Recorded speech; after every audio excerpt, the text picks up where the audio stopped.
δεχτείτε σας παρακαλώ τις καλύτερες ευχές μας για την υγεία σας, της ψυχής και του σώματος.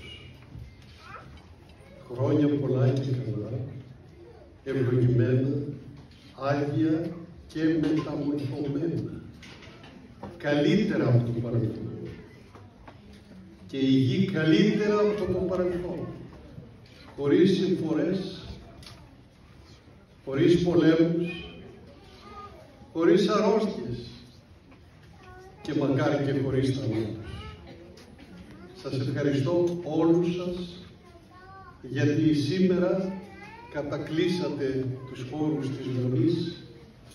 Εχθές είμαστε περίπου 1100 εδώ στο μοναστήρι, σήμερα δεν μετριώνουν πλέον οι χριστιανοί. Ας λένε οι κακές γλώσσες ότι χάθηκε η πίστη, ότι ο Θεός έφυγε από τους ανθρώπους και οι άνθρωποι έφυγαν από τον Θεό.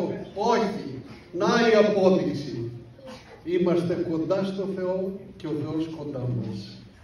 Έτσι να είμαστε πάντα και να Του μοιάσουμε, να μεταμορφωθούμε, να βγάζουμε από μέσα μας Θεό, αγάπη, ειρήνη, συμπαράσταση, βοήθεια, καλά λόγια, επένους, συγχαρητήρια. Και οι ψυχές μας να είναι φωτεινές. Και όταν λέει ο Χριστός είναι η ψυχή φωτεινή, είναι και το σώμα φωτεινό.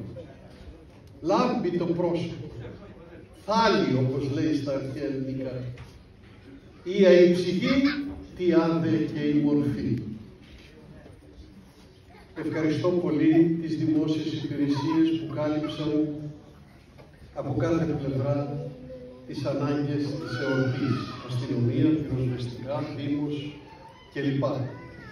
Ευχαριστώ ιδιαιτέρως τη χοροδία μας, τους ψάλτες μας, τους πατέρες της Μονής, το αγαπητό μου παιδί, τον Γεώργιο, τον Φανάρο, που ήρθε από την Βόρεια Ελλάδα για να ψάλει εδώ, στο μοναστήρι.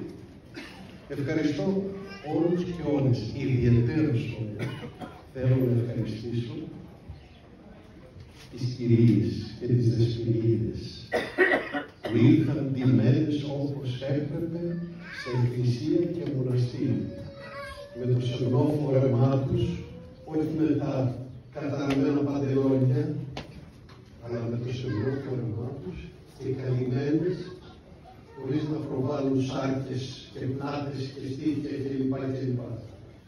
Στα μοναστήρια, στις εκκλησίες, πρέπει να είναι κρίνη και το ευχαριστώ αυτό, κρυμμένες σωστά, γιατί δεν είναι χώρος για να προβάλλουμε τις σάρκες μας και να προκαλέσουμε αμαρτωλές σκέψεις και επιθυμίες.